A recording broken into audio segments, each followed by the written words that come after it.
地下50公分处有2条蚯蚓在相吐，地下80公分处钢筋头3根，地下3米处古代大明通行宝钞50两银票1张。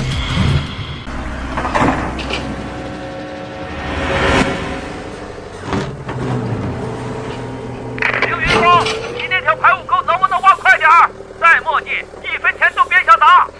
知道了，王公，1小时之内一定干完。一天天就知道压榨我，找我麻烦，晚饭都不让我吃。等我赚了大钱，我让你这个包工头给我打工。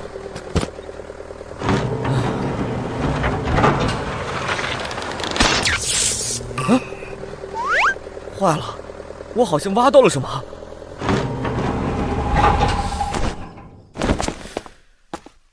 哎呀，这咋办呀？一斗子下去把电缆给干断了。开挖之前，电工说这地下没有预埋电缆啊。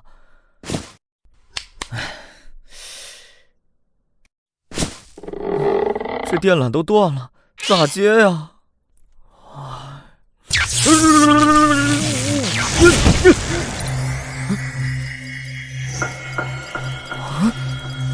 什么情况？我的双手好像能感知到地下有东西。地下50公分处有2条蚯蚓在相吐，地下80公分处钢筋头3根，地下3米处古代大明通行宝钞50两银票1张。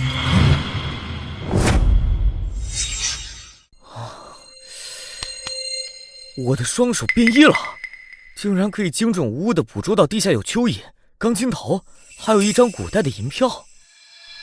是幻觉吗？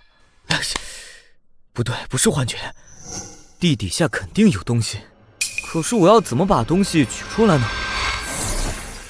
天哪，我的双手变异后还能隔空取物啊！单纯的从这银票上的印章来看，应该是古代的银票，就是不知道拿去卖的话能值多少钱啊。这3根钢筋头拿去卖的话，估计也能卖个几块钱吧。都几点了还在偷懒？都几点了还在偷懒？工人马上就过来施工了，赶紧的给我挖呀！哎呦我去，你把电缆给我干断了！王工，是这地方开挖的时候，电工说没有买电缆，还说地下什么都没有。你别给我解释这么多了，赶紧先去干活，今天的工资照扣。哼。你，我不干了。啥？不干？刘云凤，你别后悔啊！你就是一个乡下阶层的打工仔，没有这份工作，你在外面只能吃土。我现在双手能感知到一切有价值的东西，还开什么挖机啊？再说了，天下之大，靠着这双变异的手，还怕挣不到大钱吗？拜拜了您嘞，小子，你有种！我赌你明天就会哭着求我来继续开挖机的。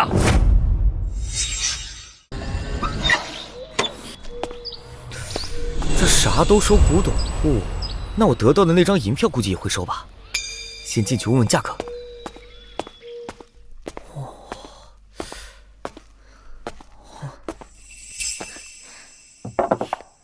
小兄弟，看上什么了？玉石、字画，还有瓷器，全都是好东西。老板，你们这儿银票收不收啊？银票啊？哪个朝代的？老板，你给看看。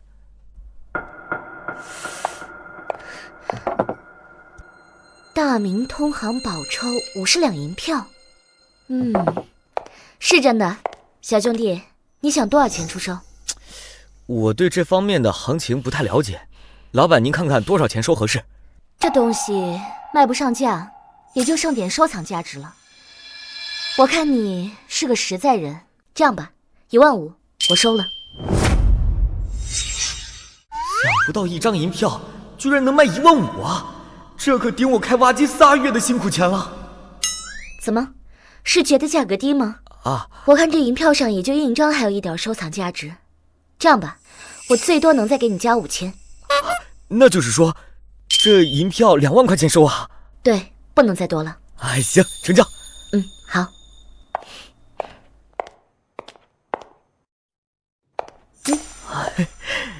小兄弟，这是我名片，以后还有什么好东西都可以卖给我，只要不是违法的东西，我这店铺什么都收。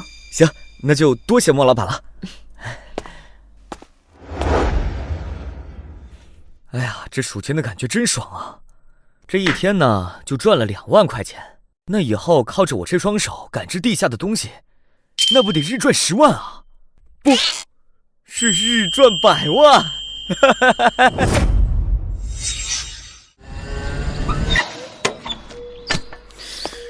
啊，幸好起了个大早，现在公园还没人。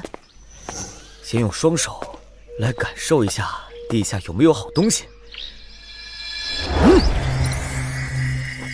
地下30公分处，塑料奥特曼1个；地下50公分处，烂掉的塑料茶杯1个；地下1米处，烂掉的玩具车1个。这一片地下怎么都是些垃圾啊？换个地方试试去。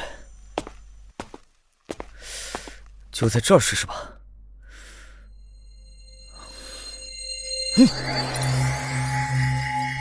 哎呦，什么这么烫啊？这里难道有宝贝？地下5米处，大虫通宝2个，产自大虫朝年间。原来是有铜钱啊，怪不得这么烫呢。隔空取物。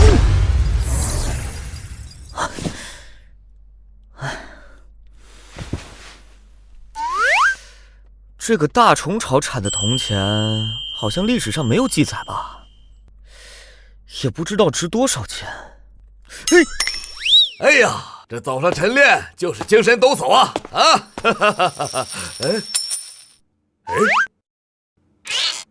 这铜钱看着像个古董啊，大虫通宝。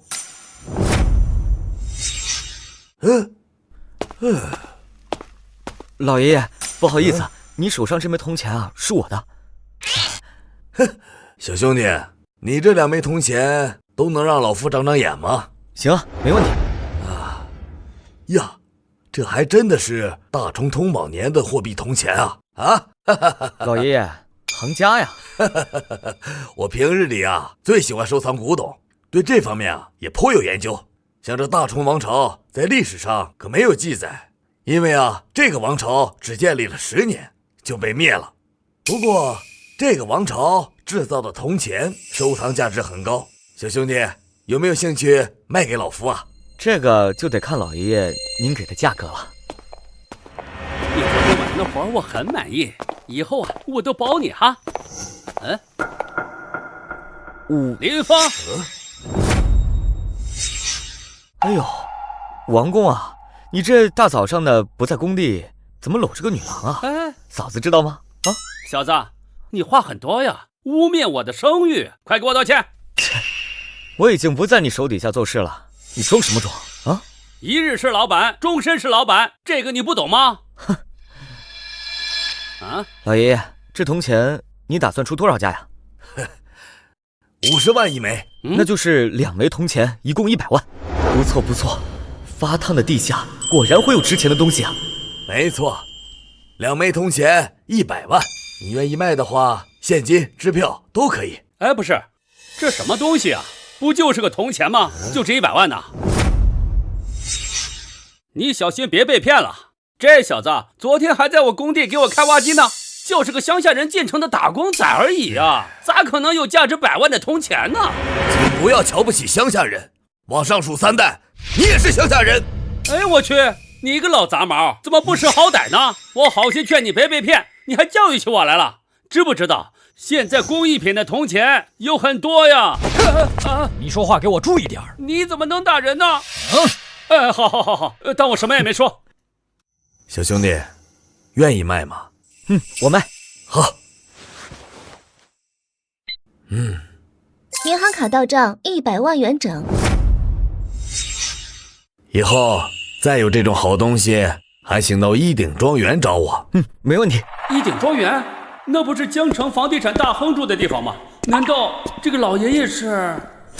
哎，怎么有事儿啊？小峰啊，你看你现在有了100万，有没有兴趣投资我呀？投资你？是的，投资买挖机，咱们一起干工程。还有刚才那个离开的老爷爷，我猜测的没错的话，应该是江城房地产的。没兴趣。哎，人生啊，起起伏伏，像是做梦似的，这一眨眼就赚了100万啊！不过这些钱对于我来说还是杯水车薪啊，因为我老爸的病需要钱。林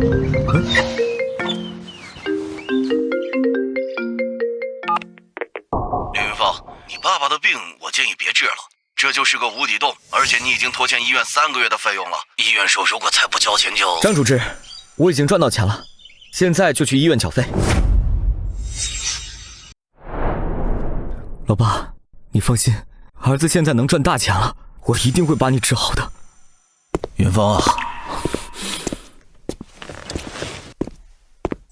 你这100万交得很及时，医院决定继续救治。不过我很好奇，你是怎么赚来的100万？我记得你不是在工地上开挖机的吗？买彩票赚的。运气成分很大呀。张主治，我老爸的病要用最好的药，钱不是问题，我能挣到。还要麻烦你给我老爸多找几个女护工，我不在的日子能好好照顾他。你放心吧，我会给你联系的。谢谢张主治。啊，对了，我听说国外有个传得神乎其神的医疗团队，说是曾经治醒过植物人，你看能不能让医院联系一下，把这个医疗团队请过来给我爸诊治。是有这么个医疗团队，但是请他们可要花很多钱的，也不一定有钱就能请得动。而且咱们这医院人家不一定给面子。1000万，1000万够吗？1000万，嘿嘿，那个医疗团队治好第一个植物人的时候，光佣金就花费了1个亿。你知道这里面得需要多大的财力支持吗？1个亿啊！我现在有变异的双手，能探知地下的宝物，可以说是已经有了挣大钱的先天优势。1个亿应该不难赚到。张主治，麻烦你帮忙联系一下，我会尽全力去挣钱的。好吧，我试试啊。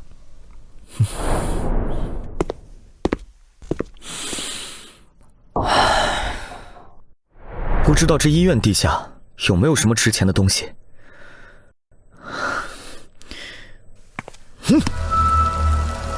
哇，好冰，看来也会有好东西啊！地下50公分处3个垃圾袋，地下2米处塑料瓶盖子10个，地下10米处渔场笔，青铜锻造，年代春秋。春秋的渔场笔，这得价值多少钱啊？隔空举物，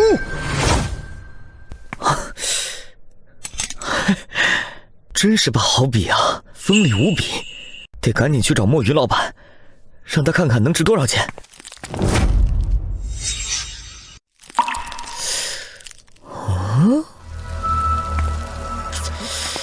不对啊，东西都拿出来了，这种异象应该消失才对。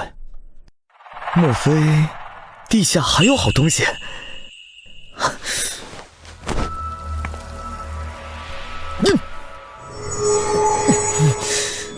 翡翠琉璃冰钟，大凤王朝王后佩戴之物。原来冰霜是这个东西散发出来的。隔空举物。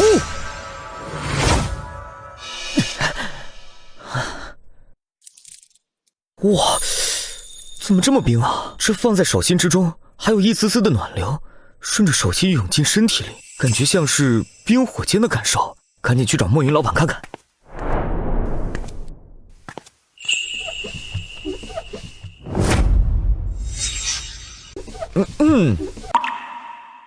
哎呀，小兄弟来了，看来是又弄到好东西了。是，莫老板好眼力，我的确是弄到了好东西。那先说好啊，来路不正的东西我可不要。你放心，我以自己的人头担保，绝对来历正规。莫老板，你看看，这是欧冶子大师精心打造的渔场笔。好眼力。据说这匕首流失海外，根本找不到，你从哪儿弄到的？啊，祖传的。小兄弟，你觉得你说这话我会信吗？真的是祖传的。好吧，不聊这个了，说吧，你想多少钱出手？莫老板，实话实说，我对这个古董行价不太了解，您说个价，看合不合适。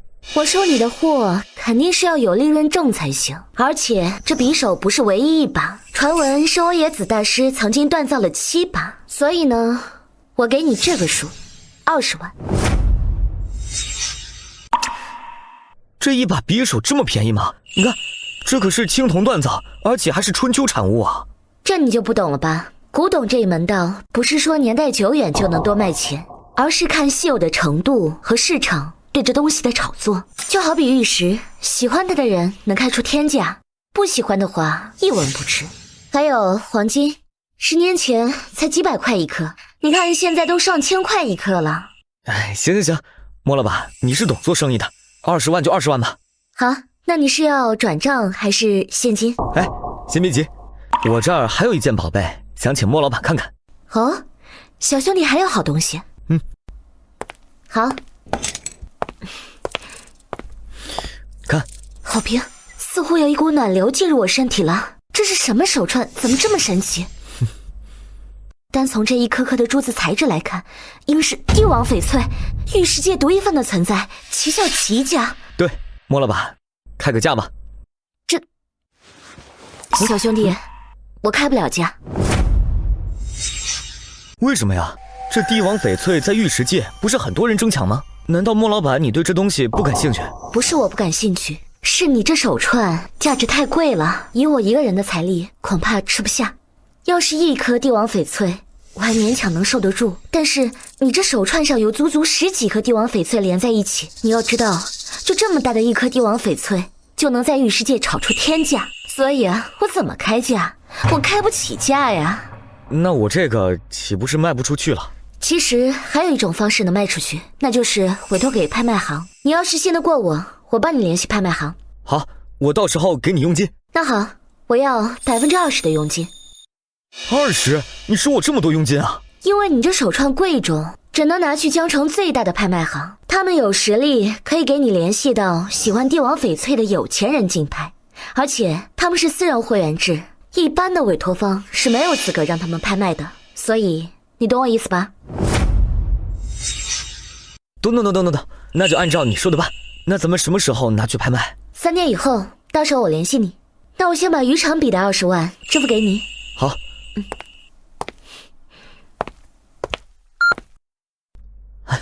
银行卡到账20万元整。给，多谢莫老板。哎呦，什么东西刺了我一下？莫非这地上也有宝贝？你小子怎么骑的车？把我腿撞残了啊！赔钱！不是，明明是你突然窜出来撞到我，还让我赔钱，你想什么呢？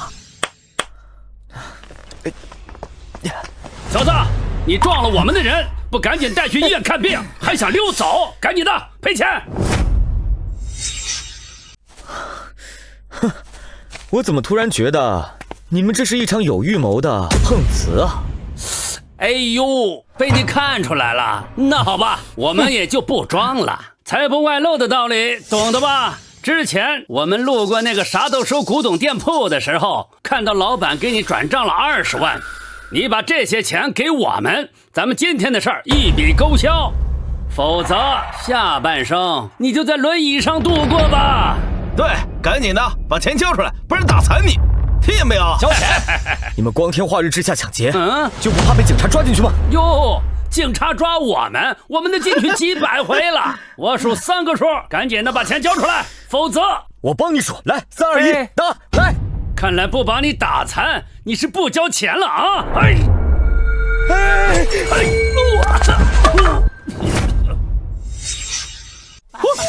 刚才发生什么了？大哥怎么突然倒地上了？原来我的双手不仅可以看穿地下的宝贝，还有这么强大的力量啊！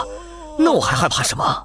大哥，你没事吧？哎呦，别扶我，我的尾巴骨有点疼，我躺一会儿就好。你们给我上，群殴了他，怕什么呀？咱们人多，优势在我。就算这小子有点本事，他也架不住咱们人多势众啊！上！对，大哥说的对，兄弟们一起上！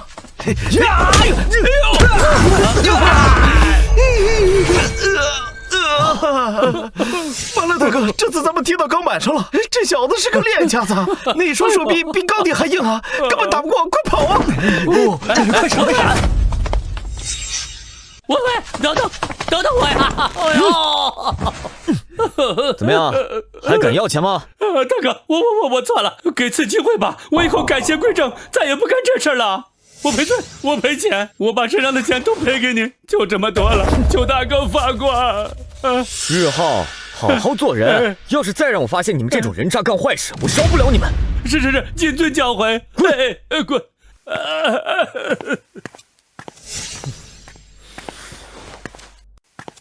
看看这地下让我手掌刺痛的到底是什么东西？地下1米处砖块，地下5米处塑料垃圾，地下15米处青铜剑，产自西周。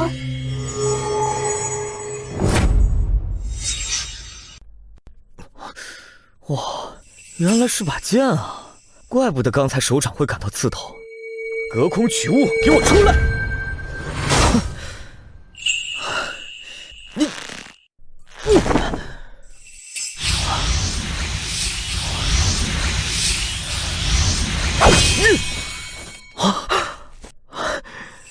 削地如泥，好剑啊！还是青铜剑，卖的话估计也值不少钱。可是如果再卖给墨云老板，他估计财力不够，收不下。还是去古玩市场看看吧。哎，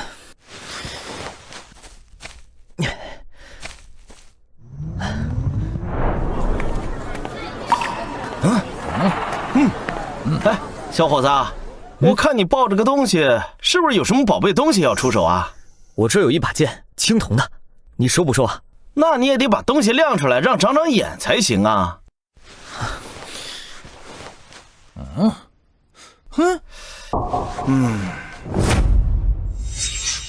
你这把剑不值钱，顶多200块。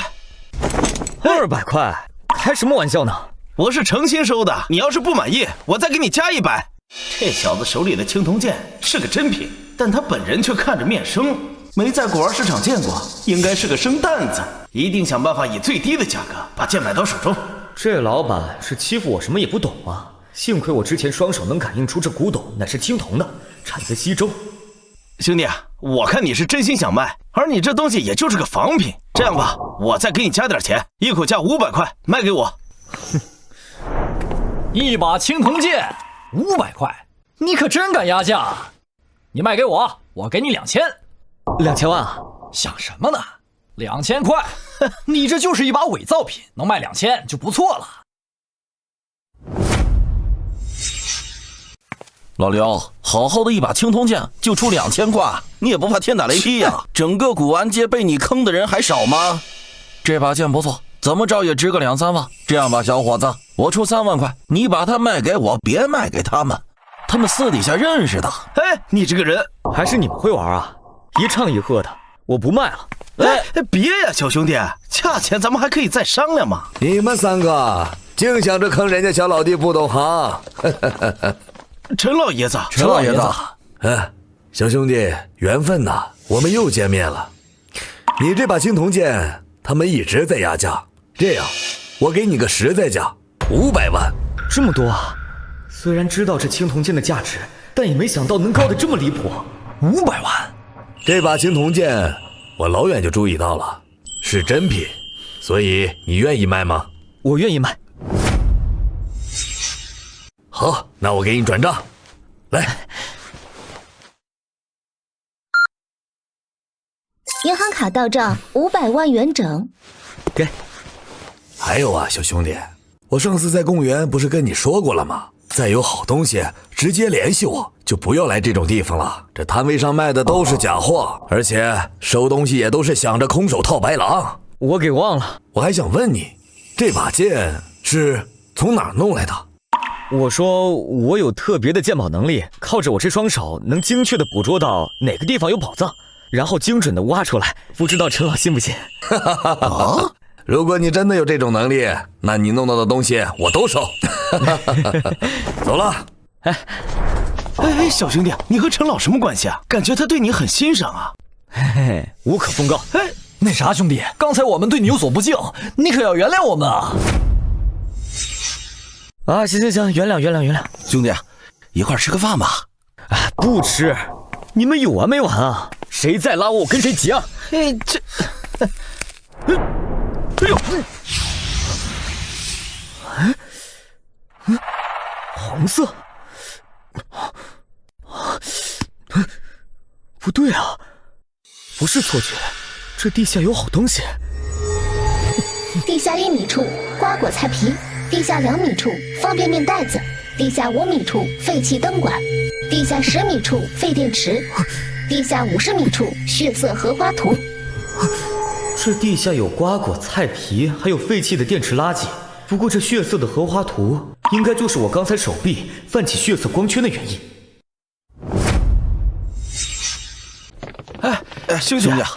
兄弟，刚才我们拉你是想告诉你前面脚底下有香蕉皮啊，没摔着身体吧？我这身体又不是瓶子，怎么会一摔就碎呢？现在大白天附近都是人，今天晚上再把你搞出来。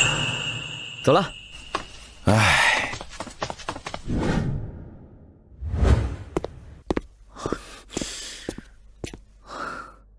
古玩市场的人下班可真够晚的，这都到凌晨了。隔空取物。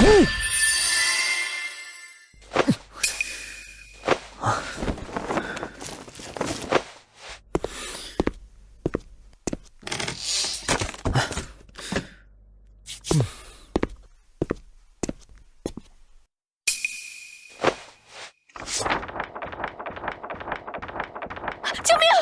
救命啊！这什么声音？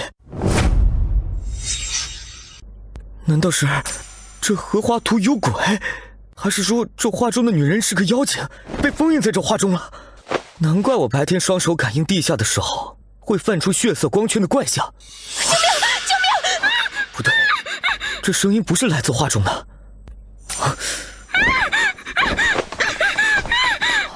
原来是遇到绑架的了，不是画中女人喊的，吓死我了！放开那个女人！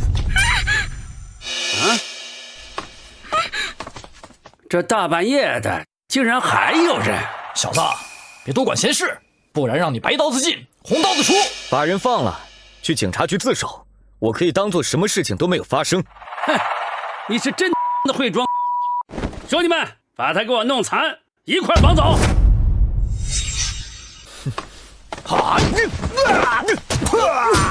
哎呀！我是个练家子，快跑，兄弟们！哼，跑得还挺快。你没事吧？我没事，谢谢你救了我。没事就好，那你回家吧。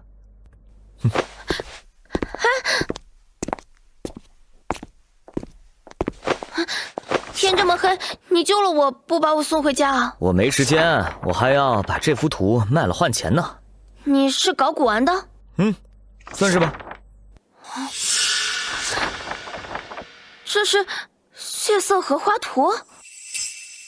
你知道这荷花图？听说过。相传这是大前王朝皇后让画师画的自己。画的自己？那为什么要染成血色？因为皇后不得宠了，被打入了冷宫，在她的世界里，所有的东西都变成了血色，因此这幅画看久了，就会有一种深深的压抑感。这样吧，这画我买了，当做是你救我的谢礼。那你打算出多少钱买？此画虽然年代久远，但是此画的风格令人看着不愉悦，有一种越看越不舒服的滋味，所以价格给不了太高的。但是你救了我，我给100万，行不行？行，转账吧。这小哥这么爽快的就把画卖给我了，也不知道抬抬价。此画虽然看着令人压抑不舒服，但是最少还能值个200-300万，我不过是压价了100万而已。如果他要涨价，我肯定会给的。该不会这画是他偷来的吧？小哥，你急于将这画出手，不会是偷来的吧？什么偷的呀？这是我从地下挖的。地下挖的？那你不会是摸金盗墓的吧？盗墓？我从来不干那些违法的事情，盗墓那可是犯法的。你听说过职业挖宝人吗？哦，听说过，这一行竟然还有传人啊！那100万成交吧。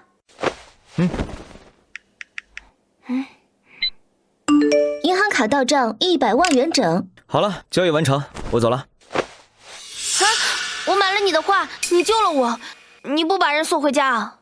你不怕我再次被绑架啊？坏人都被打跑了，应该一时半会儿不会再有人绑架你了。看你挺阔绰的，应该是个富家千金吧？你以后出门身边带几个保镖就行了。这年头还有这种榆木疙瘩的男人呢？救了人却不把人安全送到家，什么人啊？啊！什么情况啊？我的双手怎么操纵着我的腿，不听使唤的往后倒？不解风情的臭男人，就算你倒回来安慰我，我还是很生气。但你还不算是钢铁直男，送我回家吧。原来不是倒回来送我回家的，还是逗我玩。这个小男人真没意思。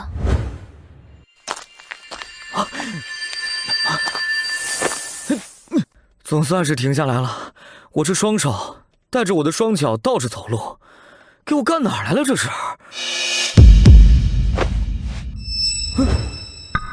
我去，这是乱葬岗啊！葬的都是无主孤魂，把我带到这儿来干啥呀？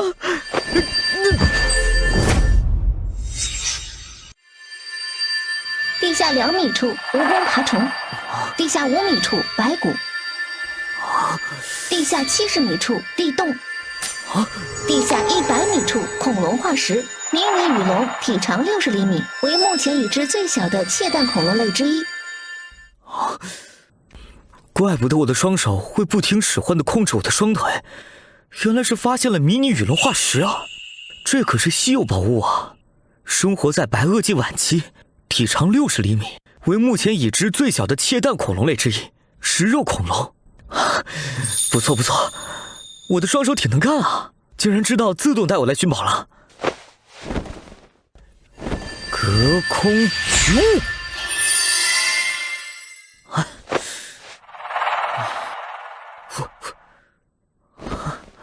结构完整，骨骼也保持完整。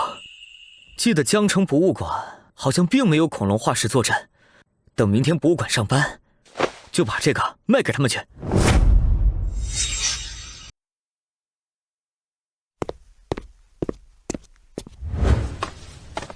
这男的扛的什么？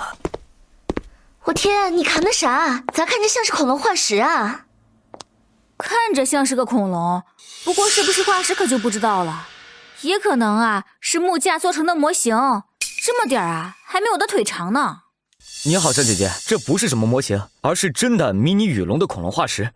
麻烦你啊，把你们负责人喊过来。好好，你的意思是把这个东西送给我们了？我这就去喊木馆长。不是，我也没说要送啊。馆长，就是他说要把这个恐龙化石啊送给咱博物馆。感谢呀，感谢小伙子送来的恐龙化石啊，也感谢你对咱们江城博物馆做出的大贡献呐。是真的恐龙化石，而且以我的经验看，还是世界上已知的最小恐龙迷你羽龙啊，这完全可以当做咱们的镇馆之宝了呀。马上联系记者，召开新闻发布会，好好的宣扬一下这小伙子这种大无畏的精神。小伙子，这么完整的恐龙化石你是怎么得到的？方便告知吗？那个啥，你先别激动啊。我这个呢，我也没说要送啊，我是要收费的。要钱呢？当然了。敢给博物馆要钱，这小伙子牛逼啊！还真是。小伙子，咱们是博物馆，是非盈利机构，你给我们要钱，不太合适吧？你看看我们博物馆的藏品，哪个不是老百姓自己送来的？而你却敢要钱，是不是太没有大公无私的精神了？这东西是我的，我拿出来我肯定是要换钱的呀。而且我是要养家糊口的，我是要吃饭的。再说了，我又不是什么超级富豪。你说的有道理。那象征性的给你一点吧，我会给你申请一个1000块的奖赏。哼，馆长，我这可是真的化石啊！而且你刚才也说了，这是世界上已知最小的迷你羽龙化石，还要当做镇馆之宝，你怎么好意思就给我1000块钱啊？这样，我再给你颁发个锦旗，算是褒奖一下你的捐献精神。馆长，我把这个恐龙化石弄过来，就是知道咱博物馆没有这东西，但是也得有报酬啊！你这给的实在是太少了。哪有给博物馆要钱的？你把这东西捐给我们，到时候我们给你弄个画像，裱起来挂在墙上，游客来的时候都能看见，让游客都能认识到你的伟大。那有什么用啊？还能当饭吃啊？真是一个掉进钱眼里的男人。馆长，这恐龙化石咱不要了。好，不要了是吧？行，那我拿到拍卖会上去，我相信会有很多富豪争破头去抢的。我走了。哎，再商量一下，再商量一下。你还想怎么商量？你是掐准了这恐龙化石对我们博物馆的重要性啊！这样吧，你说多少钱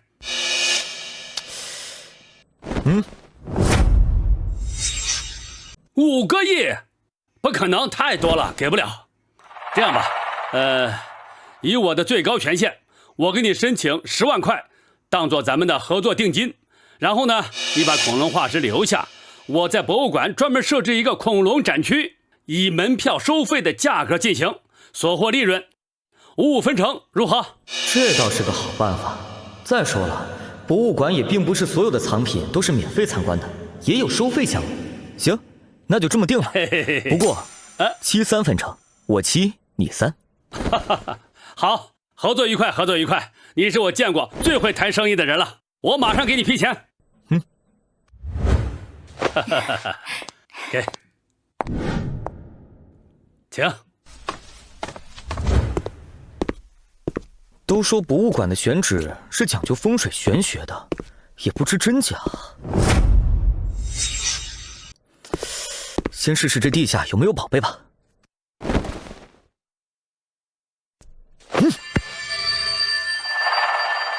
地下1米处排水管道，地下3米处混凝土柱子，地下20米处土壤，地下50米处密室，密室里有一个宝箱。密室，上了锁的宝箱，有意思。晚上再把你搞出来。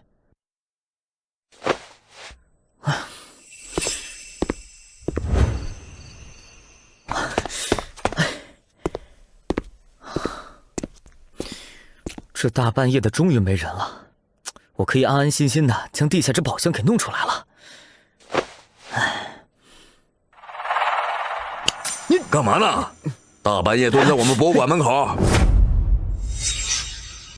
我没有想干什么，我就是突然间肚子疼，就在这蹲会儿。千算万算，唯独少算了一样，博物馆大门口有保安啊！肚子有点疼啊？肚子疼，那你也不能在这儿啊！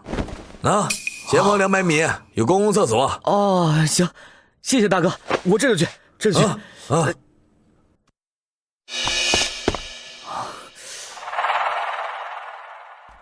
这保安大叔一直在这边晃悠，我也没法再过去啊！有了，目测我这个距离到博物馆的大门口也就50米远，不知道我变异的双手能不能感应到那个密室的宝箱，试试看吧。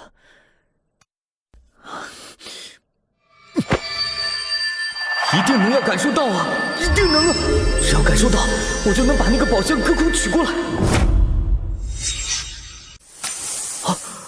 有了，正好覆盖50米范围，能将那个宝箱从地下取出来，隔空取物。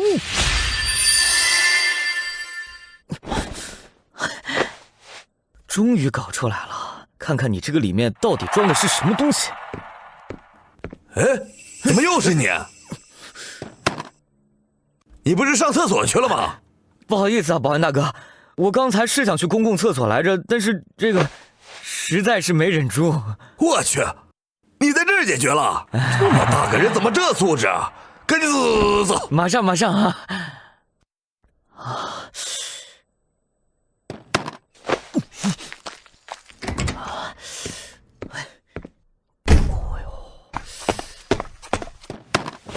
哎呀，在自己家拆宝箱，总没人出现了吧？看看你到底装了什么宝贝。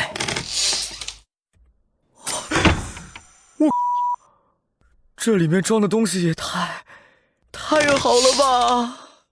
全是金条啊！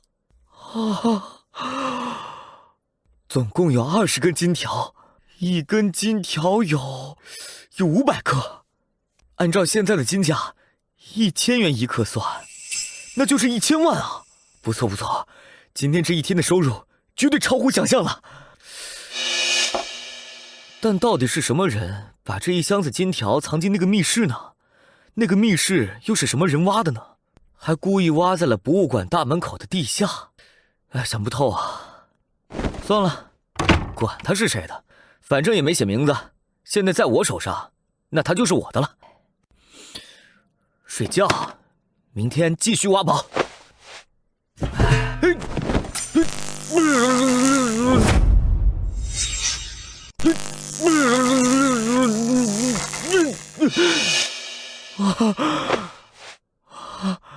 爽啊！我的双手被电击之后，居然进化了。不论是触碰到树木，还是电线杆和墙壁，以及任何的东西，只要能连接到地面，我便能清晰地感受到这地下埋藏着什么东西。超强感应！混凝土墙里的电线，墙缝里的螺丝钉，电井房的配电箱，楼基地下深处的碧玺玉扳指，大昆长皇帝所佩戴的玉扳指，象征皇权。想不到啊，这楼基下面的100米深处，竟然会埋有古代皇帝所戴的玉扳指，真是意外发现啊！隔空取物。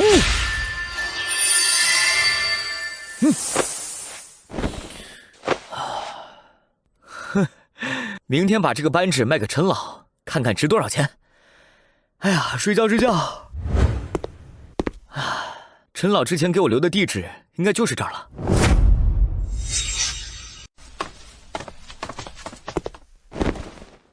你好，我来拜访陈老。你有预约吗？哎呦，这不是凌云峰吗？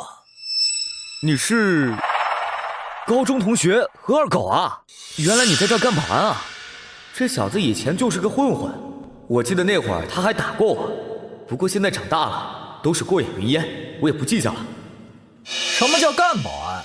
知不知道这儿可是一鼎庄园，在这儿住的非富即贵，就算我在这儿干保安，那也是高人一等的保安，一个月1万块呢。倒是你，我听说你连大学都没考上对吧？然后去工地开挖掘机的对吧？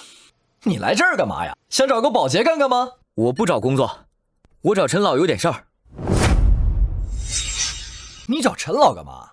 认亲吗？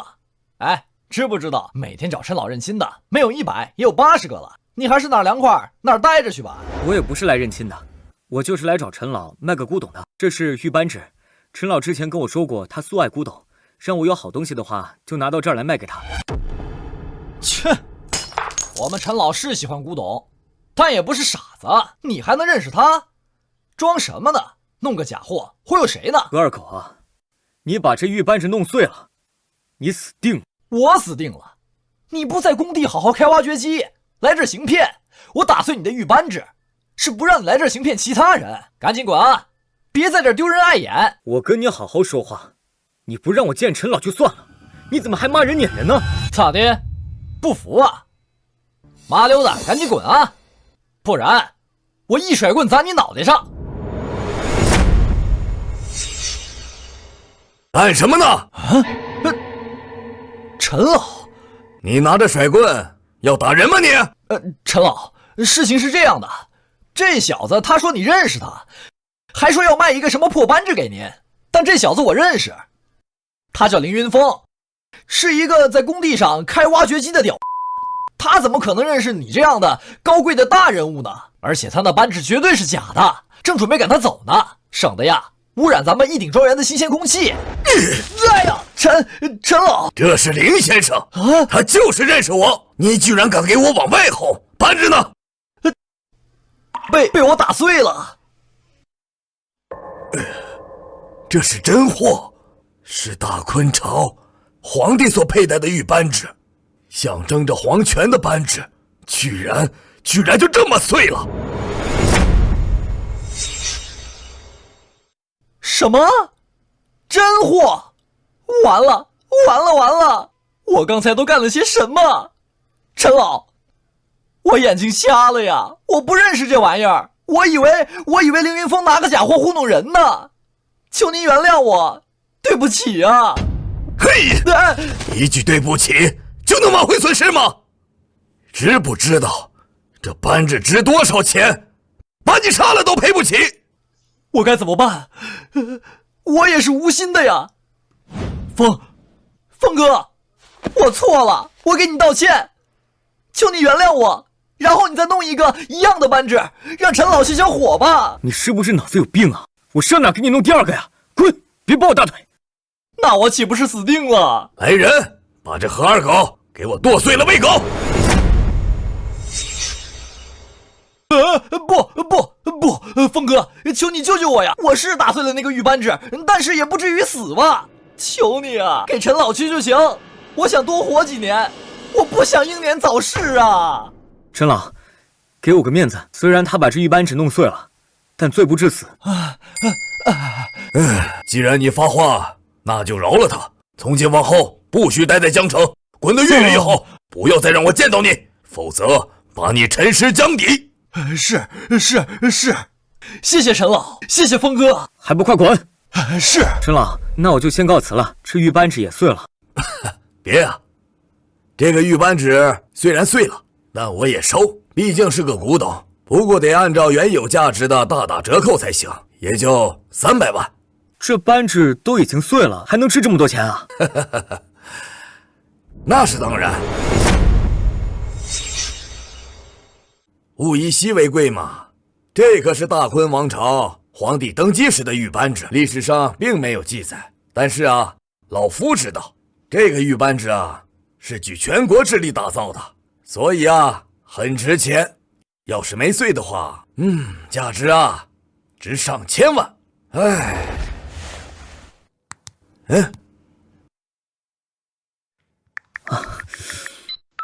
银行卡到账300万元整，钱给你转过去了。现在已经中午了，这样，在我这儿吃个便饭，顺便给你介绍一下我的干孙女。那个改日吧，我还要去挣钱，所以很忙。再有好东西记得卖给我啊！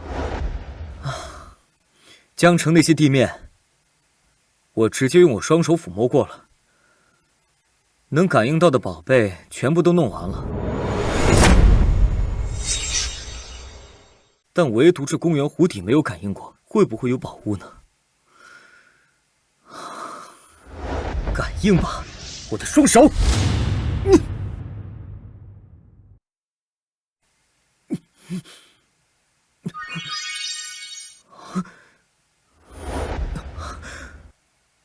是夜明珠。这夜明珠传说中只在电视上见过，是一种能够自我发光的宝物，听说还能保持尸身不腐呢。这夜明珠，我必须要弄到手。隔空取物。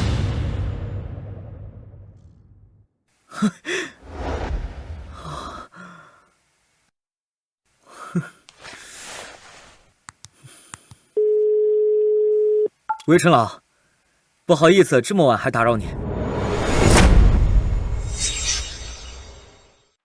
不打扰，正好我在和干孙女吃晚饭呢。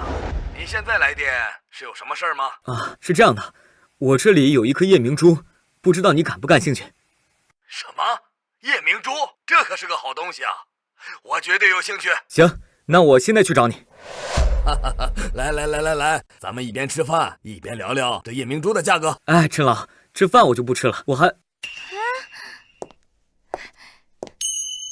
干爷爷，他就是我之前说的那个救过我的那个榆木疙瘩的小男人。真巧啊，原来你就是陈老的干孙女啊！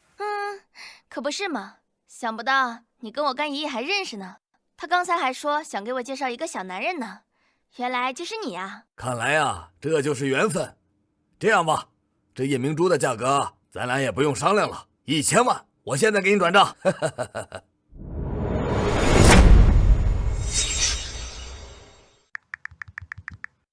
银行卡到账1000万元整。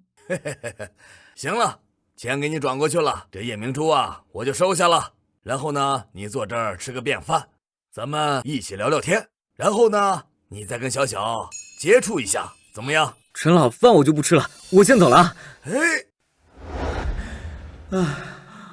我现在可没心思搞对象，我得抓紧所有的一切时间挣钱，挣很多很多很多的钱，给我老爸治病。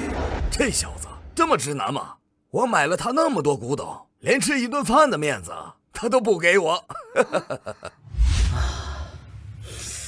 今天上哪儿挖宝呢？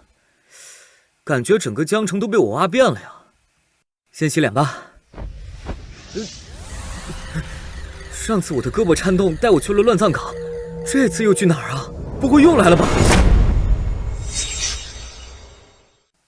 这次又带我去哪儿啊？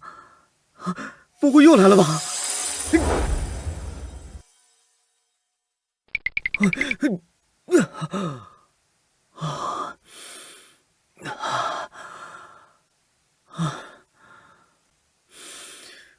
我这双手怎么把我带到这个地方来了？这个工地我之前还听说过，说是突然出现了一个巨大的天坑，然后又突然消失不见。很多人说是闹鬼，导致这个楼盘就烂尾了，至今都没人敢接手。你带我来这里干啥呀？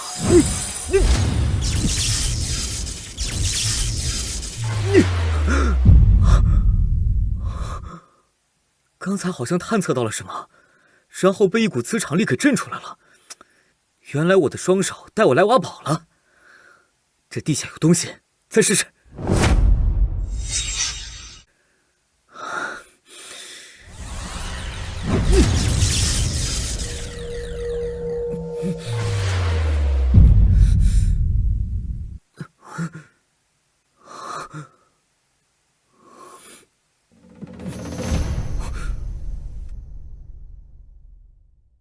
想不到，这地下居然有一道巍峨的古代城墙，还是大武王朝的古城墙。这个朝代我听说过，好像是以武立国，一直都在对外征战中。虽然这城墙不是古董，但应该是有很高的价值意义吧。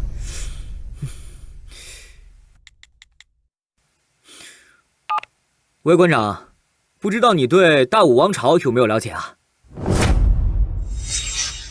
大武王朝，这是推崇武道的朝代，从建朝到灭亡都在征战。据我所了解到的，这个王朝被灭的时候，大军还在东征西讨，而且他们这个朝代修建的城墙坚不可摧，外敌很难攻入。若不是有内敌叛乱，这个朝代肯定能存活100余年。怎么，你对这个朝代有兴趣啊？对，我发现了这个朝代的古城墙遗址，不知道咱博物馆有没有兴趣挖掘考古啊？什么？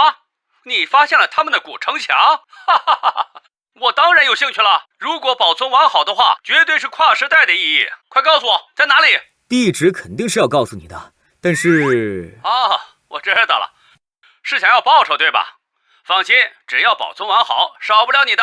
好，那你来西城烂尾楼吧。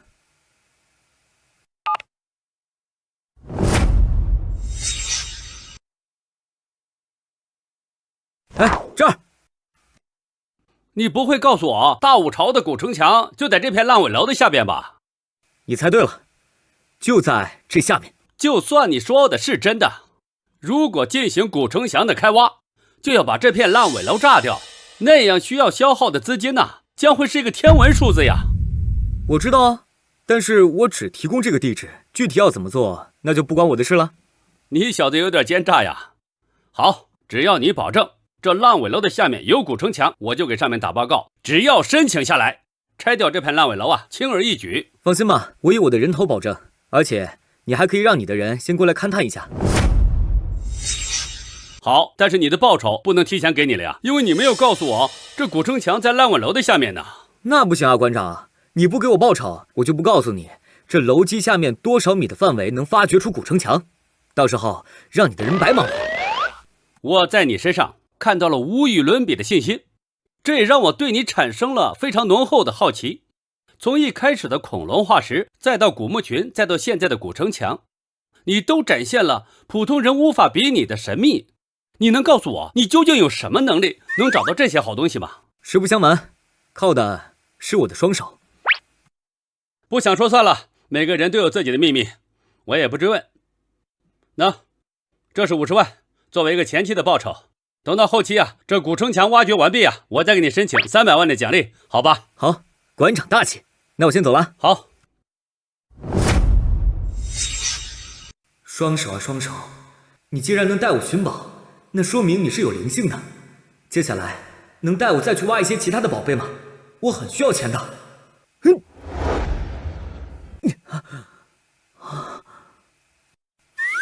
我的双手带我来到这里，难道是这地的下面有宝藏？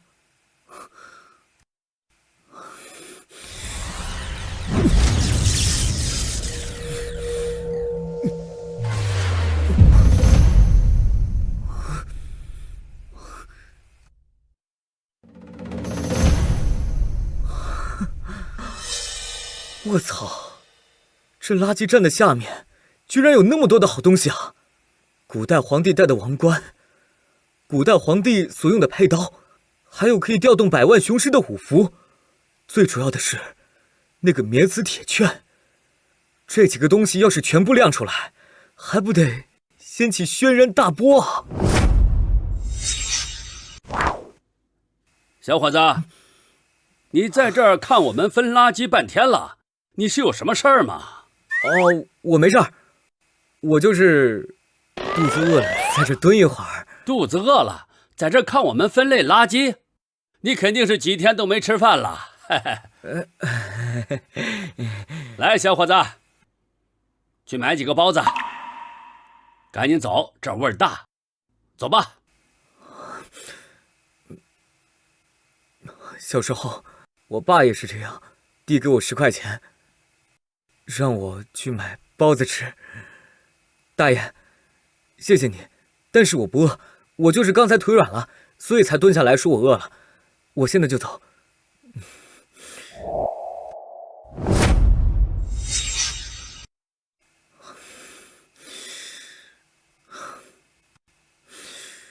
大爷，您是个好人。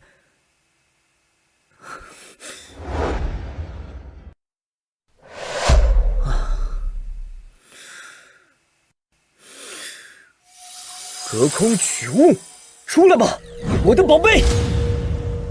哥几个，咱们盯着这小子有一段时间了，有没有看出来他是怎么弄到那些古董的？感觉像是变魔术，那些古董一下子冒了出来。这4个东西加起来，估计能卖个天价呀！我是卖给陈老好呢，还是交给墨云老板去拍卖呢？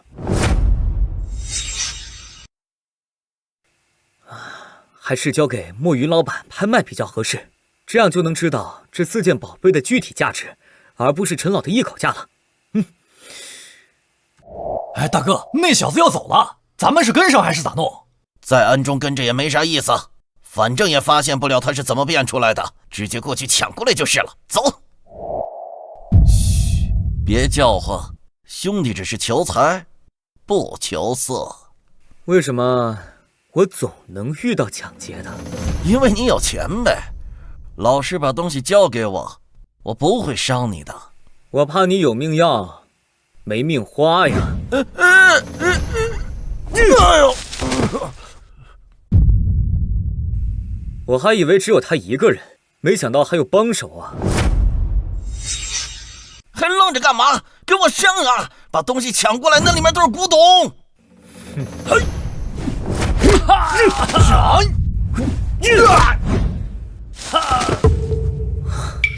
坏了，这小子练过，快过来保护我，快点来保护我呀！大哥，我们也打不过他呀！吓尿了呀？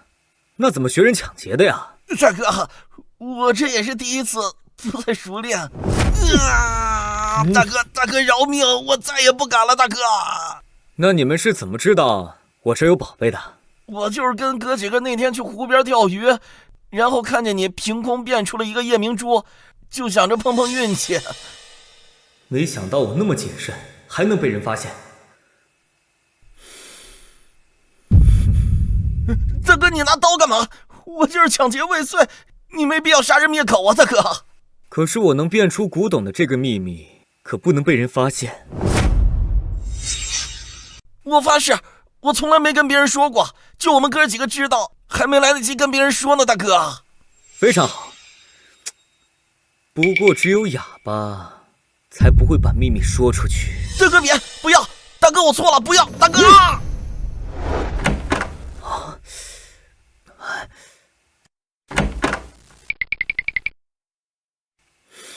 要不是我缺钱，肯定把你们都收藏了。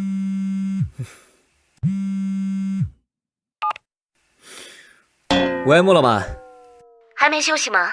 拍卖会我已经联系好了，明天晚上在威霆拍卖行大厅举行，到时别忘了参加。而且通过我的关系，这次拍卖会只拍你那件翡翠琉璃冰珠哦。那太好了，终于能拍卖了。不过莫老板，这个拍卖会能不能多加几个拍品呢？我这边还有几件古董。那是什么？要是价值一般的，就别拿出来现眼了。是虎符、免死铁券、唐刀和王冠。什么？你说的这几个可都是稀有古董啊，随便拿出来一样就能震惊整个古董圈啊！是真的。你要是有时间，我现在就把东西拿到你店里，让你看看。好，我正好在店里，要不你来找我？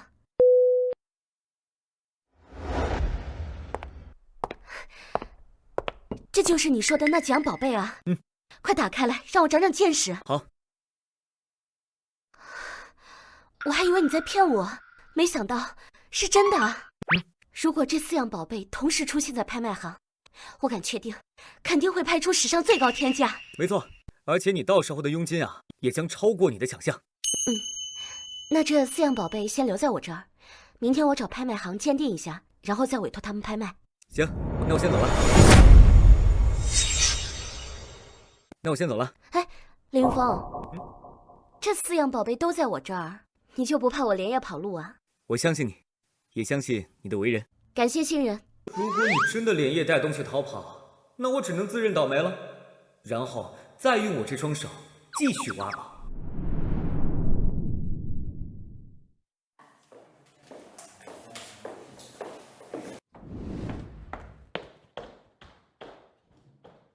我已经把虎符、唐刀、王冠还有免死铁券都交给拍卖方了，经首席拍卖鉴定师风老的鉴定，全都是真的。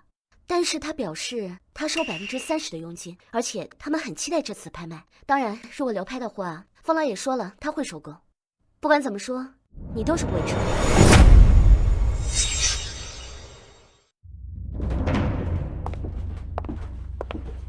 诸位，静一静，本次拍卖会即将开始。风老，我们这次来参加拍卖会，可都是冲着你说的那个翡翠琉璃冰珠来的。你倒是赶紧把藏品弄上来竞拍呀！这是压轴的，在进行翡翠琉璃冰珠之前，我们拍卖会还准备了4件拍品，保准诸位喜欢。各位，这是一顶王冠，经过我首席鉴宝师的手权威鉴定，是属于大漠王朝皇帝所戴的天子王冠。我去，天子王冠！大漠王朝我看过野史，我知道这个朝代。风老，起拍价多少啊？100万起拍，每次加价不低于10万。那我出150万，160万，180万。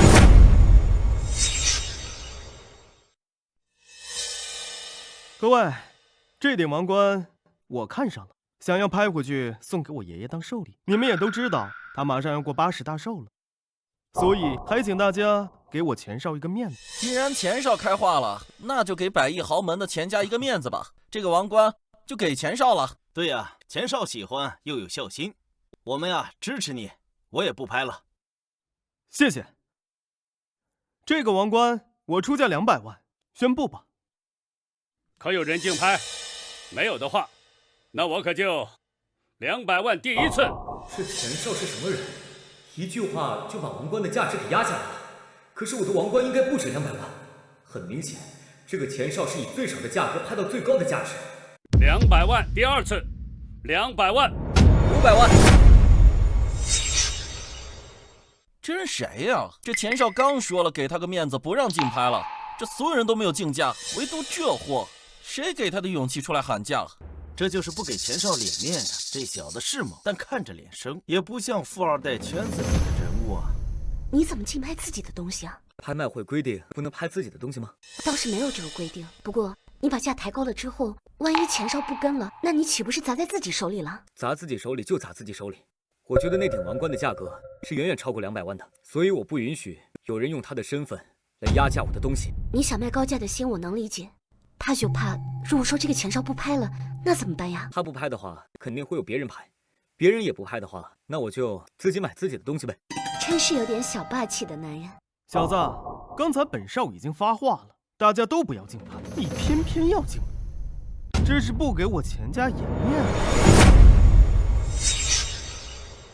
我觉得这顶王冠挺不错的，所以我就想买回来带着玩，不行吗？再说了，我为什么要给你颜面呢？我看上的东西我需要拍，你有什么问题吗？800万，有种你继续跟！1000万，他妈的，够重！1500万，我不信还敢跟！这面生之人是什么人呢？竟然敢跟钱少硬刚！看来这个钱少是跟我卯上了，我必须要把价格给抬得更高，刺激他高傲的富少本性。3000万，3000万，这王冠都拍到3000万了！我的天哪，太激动人心了，刺激！从来没见过钱少这样被压着的画面，牛逼啊！3000万，你挺会抬价呀。可是你知道，如果我不拍了，那么你就要支付这个王冠的价格。倘若你支付不起，拍卖行就会断你一条胳膊，作为哄抬价格的代价。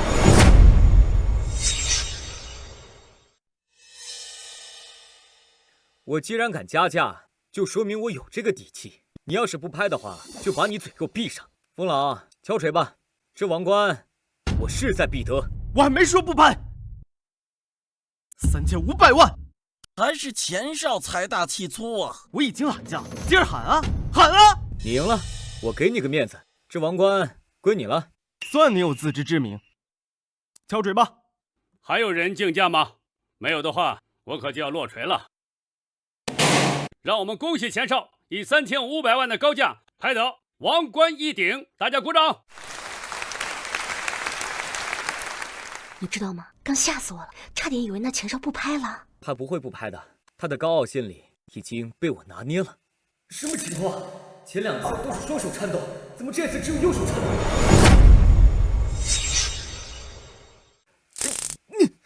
你别乱动啊！就算想带我去挖宝，也得给我点心理准备啊！哎，你怎么突然从椅子上摔下来了呀？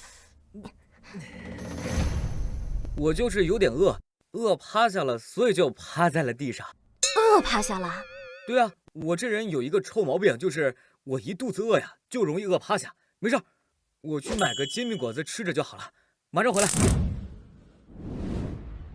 他妈的，这小子刚才一直在硬抬价格。趁着这个机会弄他一顿，让他知道得罪我钱少的后果。风老，我肚子痛，出去上个厕所，还请拍卖会暂停一下。那好吧，钱少是我们拍卖会的 VIP， 给个面子，拍卖暂停10分钟。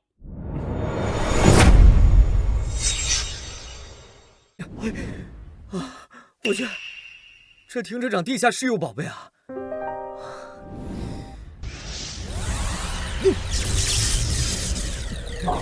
我去，这居然是圣旨！怎么回事？右手感知力怎么还让我继续下探？难道这地下还有好东西？可是刚才已经感应到，除了圣旨以外，大部分的都是泥土啊！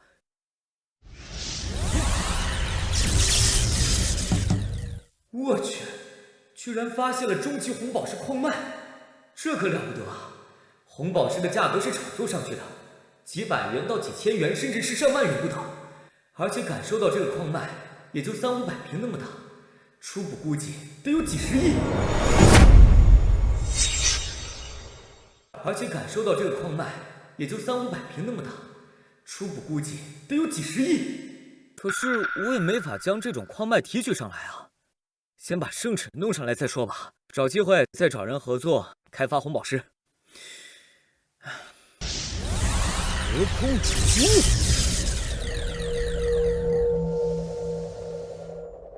现在只能看到“圣旨”2字，这里面的内容由于岁月侵蚀也不清楚了，也不知道能不能卖几个钱。先收起来，到时候裱在墙上当个收藏品也不错。少爷他原来在这儿，差点都以为跑了。不是，不问青红皂白就要打我，你什么意思啊？你还有脸问什么意思？故意抬价，不给你点颜色瞧瞧，你是不知道本少的恐怖！给我打，往死里打！是。我操，徒手断刀刃呐！这么牛逼，小子，你别狂，能打了不起啊！我告诉你，你要是敢动我，我给你全家打上！你敢打我？我和你无冤无仇，你为什么要带保镖欺负我呢？现在是谁欺负谁啊？我本不想招惹你，你为什么要带人来招惹我呢？是不是以为你有钱有背景就很牛啊？大哥，别打！打人是最粗鲁的行为啊！不是你先带人来打我的吗？我没打过你，有本事你在比赛上见真章，比真本事。哦，你想怎么比啊？当然是比财力，谁能把拍卖会上的拍品全部买下来，输了要给赢的一方道歉，而且要在拍卖会上公开道歉。这小子是不是傻缺呀？那拍品都是我委托给拍卖会的，不过这样也正好，我可以正大光明的加价抬价了。好，可以。你这赌局啊，我接下了。如果要是你赢了，我就跟你说声对不起，可以吧？可以。那咱们现在就回去接着拍卖，我会让你知道本少爷的财力无可匹敌。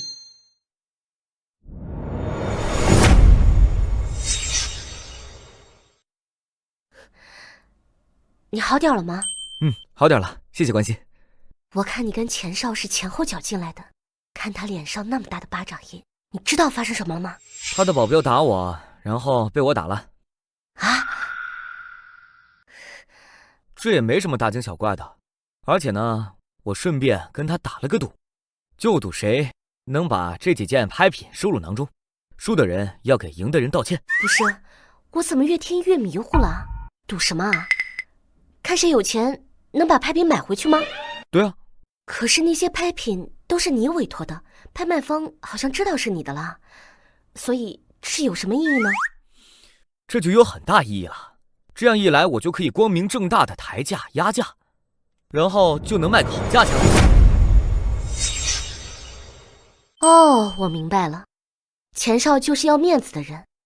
如果你打他传出去，那他会是整个圈子里的笑柄，所以呢，让你公开道歉，而你却实打实拿到东西。想不到呀，你还是一个腹黑的男人。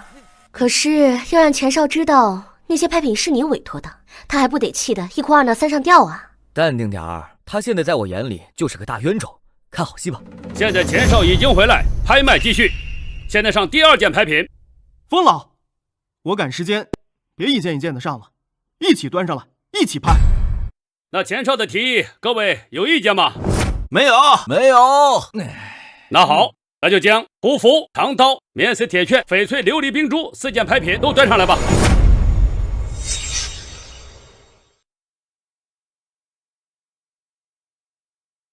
各位，这4件拍品分别是胡服、唐刀、免死铁券以及翡翠琉璃冰珠，经过我本人的权威鉴定，皆是真品。隆重介绍一下，翡翠琉璃冰珠一共有19颗，帝王翡制成，穿在一起，其价值可想而知。那免死铁券都能有，这谁拍回去当纪念品？那绝对有意义啊！还有那翡翠琉璃冰珠，我要带回去送给我的小情人啊！我就是奔着这个翡翠琉璃冰珠来的，这次一定要拿下。哎，冯老，拍卖价多少啊？咱们这次采用打包形式进行拍卖啊，现在也不设底价，然后也不加价，大家各凭本事。好，这个竞价方式我喜欢。那我先起个头，我出1000万啊！1000万，你还挺会钻空子的啊！这4件拍品，随便拿出一件，至少1000万。我出3000万，我出5000万，5200万。各位啊，给我一个面子，这4件拍品我都看上，我要拍回去送给我爷爷当寿礼。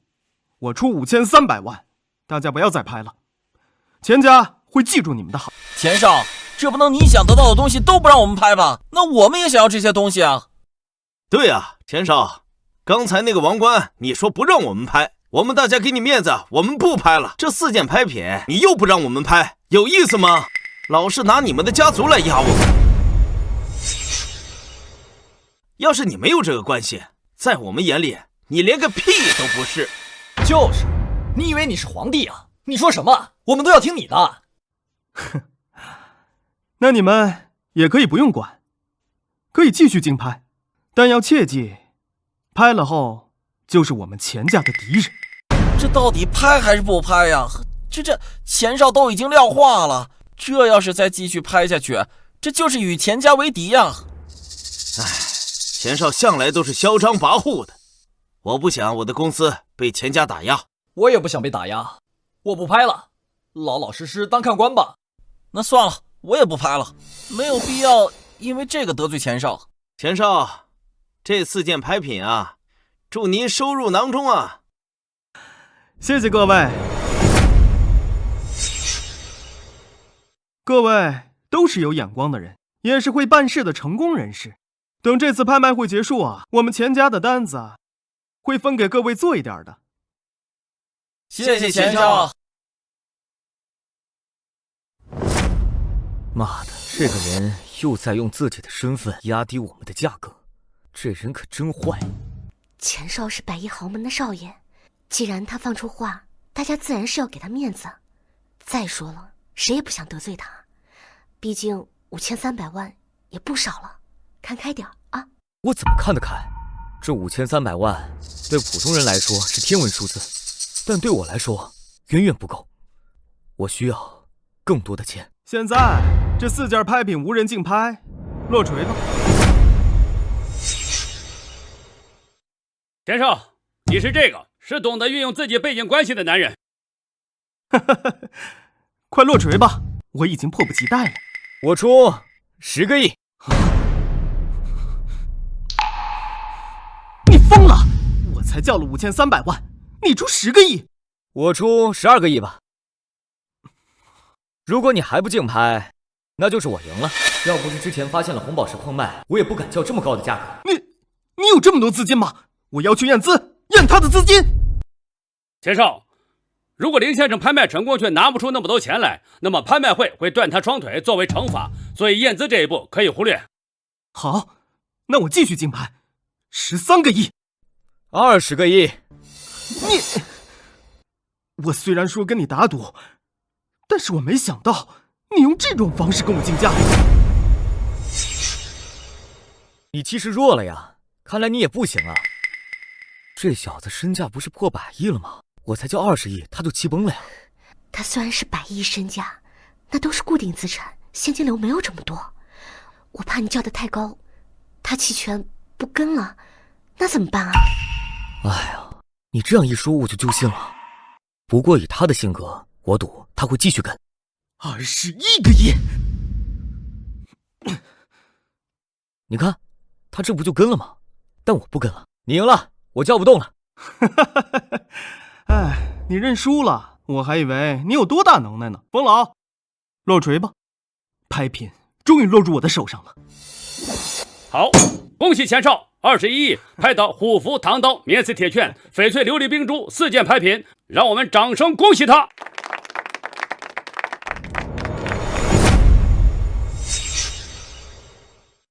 你输了，按照咱们之间的约定，该你兑现赌头了。没问题，愿赌服输嘛。跟诸位说一下，我刚才呢与钱少发生了一点不愉快，在此呢，我向钱少道歉。对不起啊，钱少，你大人不计小人过啊。终于扬眉吐气了，这就是你跟我斗的下场。怎么还要道歉呢？那正好，我借此机会宣布一下，本次拍品的提供者凌云峰先生，没有他提供这几件物品，也不可能拍出我们拍卖会最高成交价。什么情况呀？这是？疯了！你说什么？这几件拍品都是这个混蛋提供的？对呀，钱少，之前你一直用身份压价，我的内心都很担心，拍不出高价呢。没想到啊，最后凌云峰先生与你竞价，才拍出这么高的价格呀。没想到啊，最后凌云峰先生与你竞价，才拍出这么高的价格呀。那这样，为表歉意呢，我再给你鞠一个啊！他妈的，你们做局坑我！钱少，我们拍卖会是公平的，你与凌云峰先生竞拍，我们是不知情的，所以不算坑。还是高傲的心，才让你输得这么惨。他妈的，我不拍了，这几个东西我都不要了，把钱还给我！你愿赌服输，不要输不起啊！风老，钱打我账户上就行，我先走了。没问题，最晚明天晚上就能到你账户上。好，21亿，扣掉墨云和拍卖会的佣金，我还有10.5亿，这次赚钱赚得爽啊！走吧。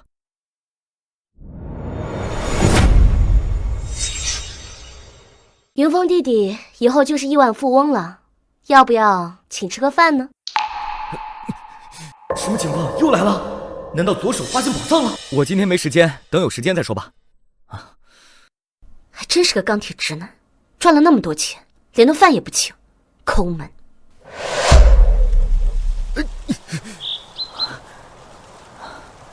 左手带我来这里，看来这湖底下有宝藏啊！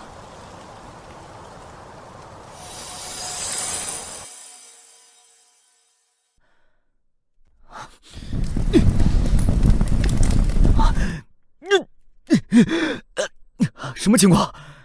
之前感知地面从来没有让我受过伤。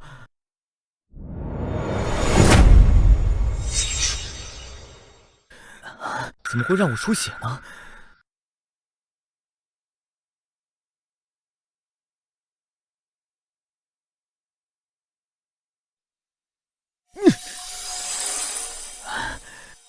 超强感应，再次探索，加速探索！给我！啊！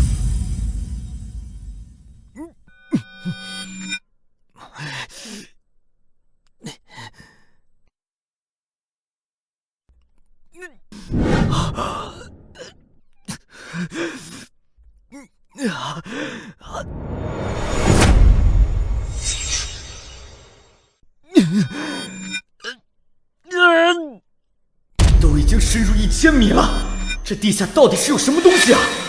一冰一冷，还有阴阳太极啊！我好像看到了是一块石头。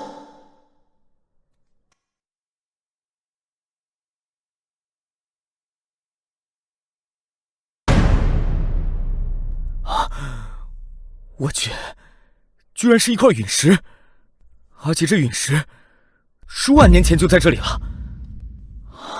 这玩意儿真的存在，我一定要得到它，必须要得到它。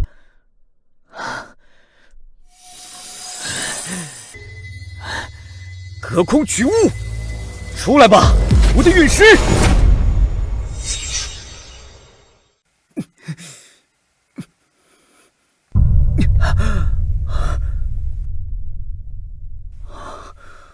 不愧是天外陨石，这蕴含着巨大的能量。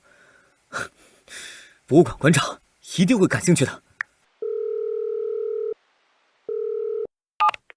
林老弟，你这电话来的太巧了，我已经给上面申请下来了，那个西城烂尾楼择日就能拆掉了，然后我们就可以进行古城墙的挖掘了。那太好了，馆长，我这次给你打电话呢，是有一个宝贝要跟你说，你一定会感兴趣的。哦，听你这口气，你应该是弄到了好东西了吧？快告诉我是什么？陨石，一块天外陨石。啥？陨石？你别开玩笑啊！这东西可是绝世稀品呐！咱们认识这么久，我什么时候骗过你啊？那倒是。地址在哪儿？我马上过去。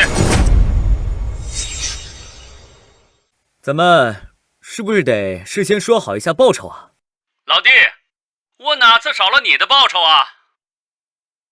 是啊，但你每次给的也不够多呀。看货说话好不好？如果真的是陨石，那是属于国家的，你应该明白吧？我知道，不然我也不会给你打电话，是吧？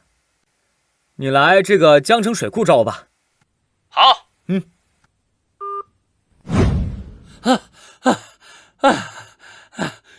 陨石呢？快给我看看。就是这个。啊，这不就是个鹅卵石吗？老弟，这次看走眼了呀！你看，这边冰的植物，还有另一边烧成灰烬的植物，这不都是陨石的杰作吗？哎，哎呦，好烫，好烫，好烫！哎呦，好冰，好冰，好冰！哎呦，有点意思呀，我得好好研究研究它。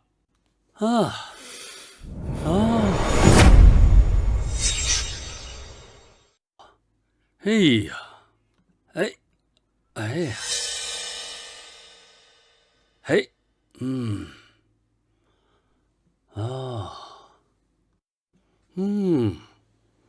像，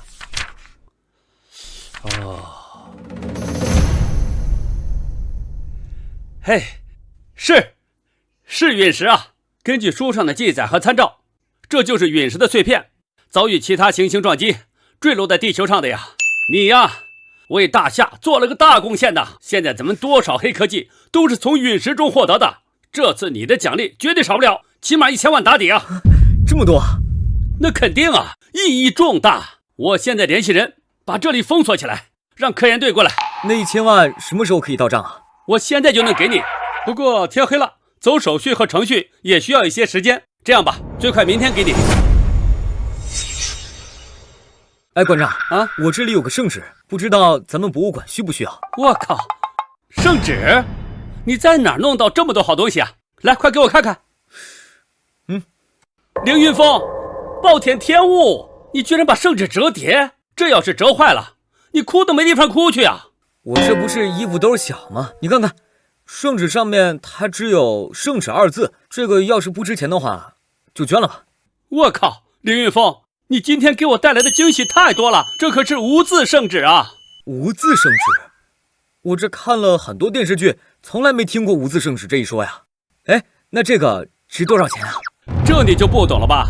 这是大启王朝灭亡的时候最后一道圣旨，可惜啊，皇帝还没来得及写，皇城就破了，所以也成了史上第一个无字却有着重大记载意义的圣旨啊！原来是这样啊！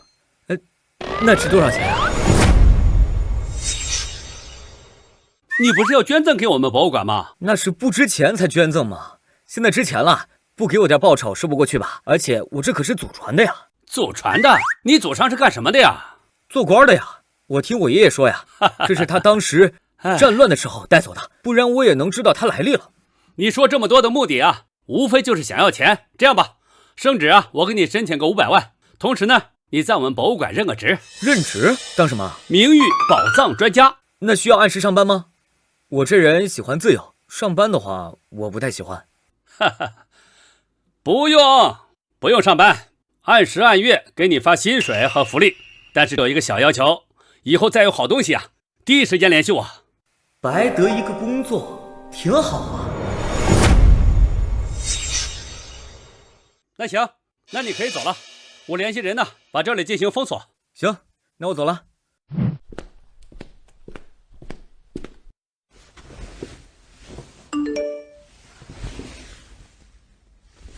银行卡到账10.5亿元，钱到账了，加上之前赚的几千万，现在差不多有11个亿的资产了。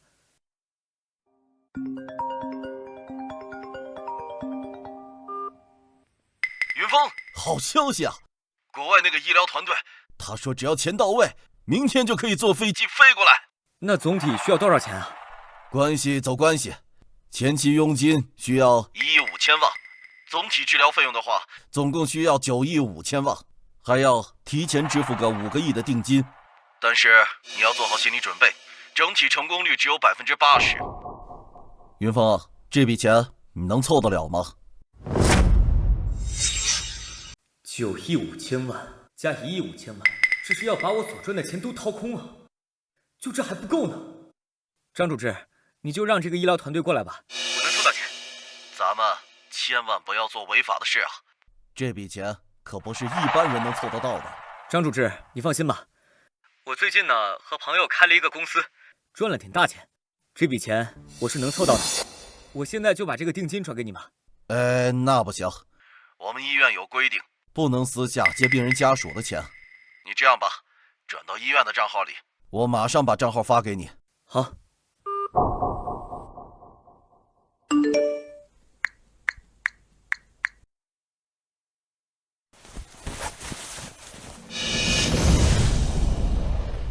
什么情况？以前都是手臂震动，这次双腿怎么也开始震动了？难道有天大的宝藏？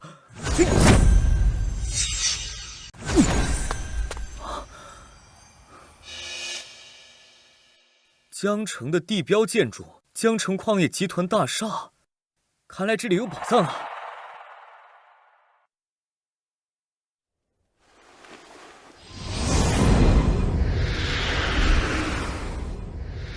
地下100米范围出现一座银矿，地下500米范围出现金矿一座，地下800米范围出现铁矿一座。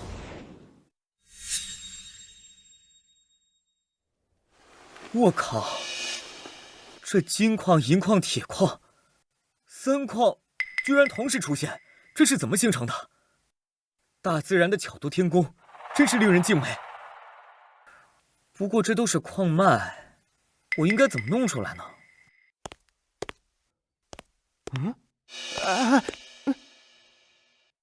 哎，对了，这都是矿脉的话，直接卖给这个江城矿业不就行了吗？干什么呢？干什么呢？大半夜在我们公司集团楼下蹲着，是想偷鸡摸狗吗？赶紧走，要不然报警抓你！不是，2位保安大哥，我不是小偷啊，我是来找你们老板的。啊？找我们老总？你是不是有精神病啊？哪有大半夜的跑别人公司楼下找老总的？赶紧滚蛋啊！要不然别怪我不客气。我不是精神病，我是和你们老总有一笔几百亿的大生意要谈，所以只能晚上过来。你麻溜的赶紧滚啊！否则别怪我不客气，把你送进局子里。不是你凶什么凶啊？我可是博物馆的名誉宝藏专家。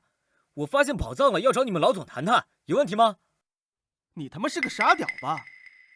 你是博物馆专家，跟我们有什么关系？我们老总认识博物馆馆长，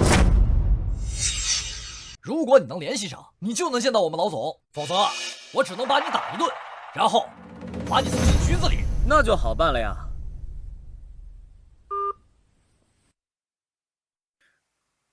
喂，馆长，听说你认识江城矿业的老板吗？认识啊，那可是我的得意门生。怎么了，林老弟？我有一笔生意要谈，所以想见见他。谈生意不会是古董吧？他也喜欢古董，但咱们之前说好的呀，有好东西先给我。你怎么一转头就给我来这一出？你误会了，馆长，我这不是怕你们博物馆吃不下吗？你瞧不起谁啊？在江城还有我们博物馆吃不下的古董生意？一条矿脉。哦，那确实应该找江城矿业。你等着，我马上联系他，一会儿让他去集团公司。哎，好。我已经联系上你们老总了，你们俩不要再撵我走了，好不好？真的假的呀？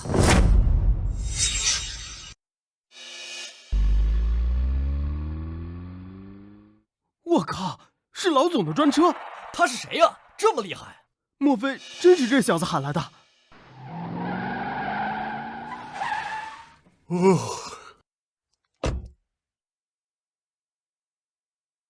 你就是我馆长老师说的那个凌云峰专家？是我。馆长老师跟我说了，你要找我谈矿脉的生意，具体什么情况，去我办公室聊。就不去办公室了，我时间很急，长话短说，就在这儿说好了。好，说吧。是这样啊，你们这个矿脉大厦下面啊，有一条矿脉，分别含有金矿、银矿和铁矿。哈哈哈哈！凌专家，你逗我玩呢？我这可是矿业大楼，我主营的业务就是矿业。你说我家楼下有金矿、银矿和铁矿，你觉得我会信吗？再说了，从技术层面来讲，这3种矿脉是不可能在一起的。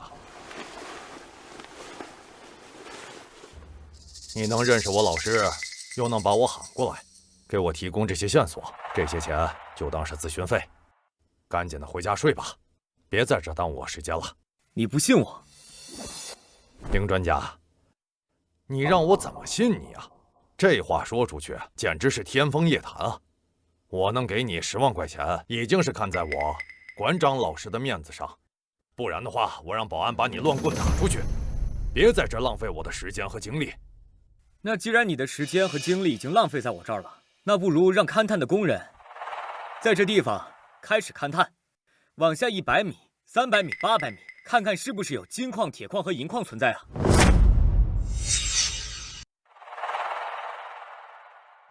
好，我就给我馆长老师面子。如果没有，我会打你10个嘴巴，当做惩罚。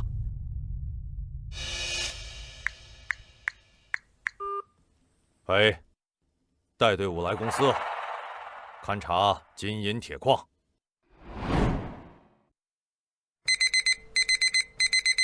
金子，真的是金子！我这儿也有发现，是银子。我这儿也有，我这是铁。老总，是真的，咱这大楼底下真的有矿脉，初步估算是大型的。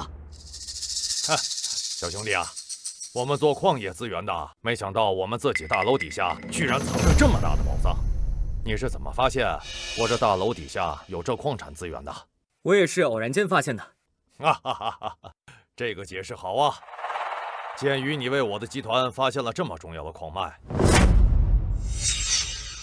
我打算让你做这个矿脉的合伙人。可我需要钱。需要多少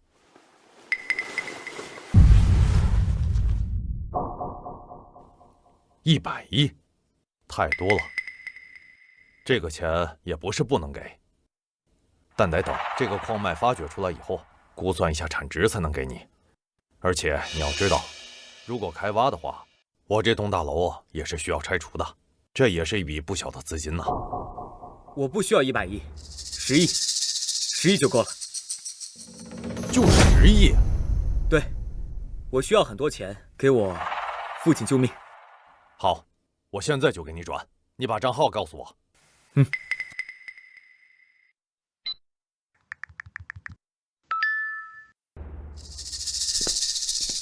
有意思的男人，一定要治好。放心吧，你钱都交了，还准备了很多备用金，而且这手术室里的全都是专业治疗植物人的团队，你父亲的病啊，一定会治好的。可我还是担心，这都已经进去6个小时了，这生孩子都没这么难啊！你太紧张了，这种手术怎么跟生孩子相提并论呢？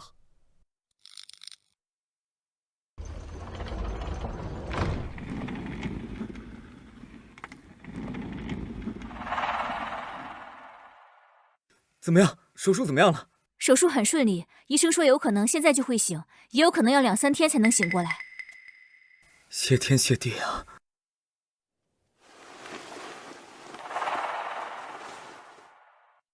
儿子，爸，你终于醒了。这段时间辛苦你了。不辛苦吧？父亲健康，就是儿子最大的幸福。